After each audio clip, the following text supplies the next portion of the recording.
विटा शहरात 14 वर्षांचा अनुभव आणि दरवर्षी उत्तम निकालाची परंपरा जपणारी बालाजी अकॅडमी। इथे 11वी-12वी सायन्स बरोबरच जेईई, नीट, सीईटी आणि एनडीए परीक्षांसाठी खास मार्गदर्शन दिलं जातं। अनुभवी शिक्षक, सुसज्ज क्लासरूम, दर्जेदार नोट्स, साप्ताहिक टेस्ट आणि विद्यार्थ्यांच्या सर्वांगीण अभ्यासावर लक्ष।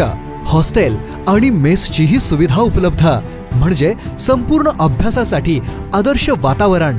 इयत्ता 11वी व 12वी प्रवेश सुरू। त्वरा करा, प्रवेश मर्यादित। शिवप्रताप गोल्ड टॉवर शेजारी, अमोल स्टेशनरीच्या वरती, विटा।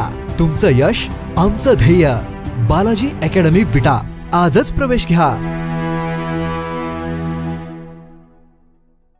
मुदखेड शहरातील प्रभाग क्रमांक 7 मधील काही ठिकाणी सीसी रस्ते करण्यासाठी राष्ट्रवादी काँग्रेस अजित पवार गटाचे भोकर विधानसभा राष्ट्रवादी काँग्रेस युवक अध्यक्ष शेख इरफान शेख इमाम यांनी दिनांक 3 जून रोजी नगरपालिकेचे मुख्याधिकारी तथा प्रशासक शैलेश फडसे यांची भेट घेत निवेदन सादर करत मागणी केली। सविस्तर वृत्त असं आहे की शहरातील प्रभाग क्रमांक 7 मधील काही ठिकाणी अद्यापही सीसी रस्ते नसल्यामुळे स्थानिक नागरिकांची पावसाळ्यात दमछाक होती।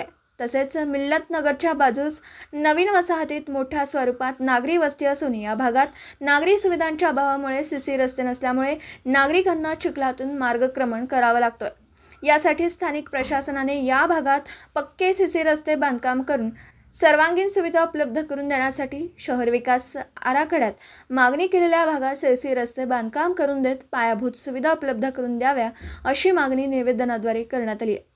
निवेदनाद्वारे मागणी करण्यात आलेल्या विषयी नगरपालिकेचे मुख्य अधिकारी तथा प्रशासक शैलेश फडसे यांनी नगरपालिकेत निधी उपलब्ध असल्यास संबंधित भागात सीसी रस्ते करण्यासाठी विचार करू अशी ग्वाही दिली। तालुका मुदखेड, जिल्हा नांदेडहून प्रतिनिधी अतिक अहमद।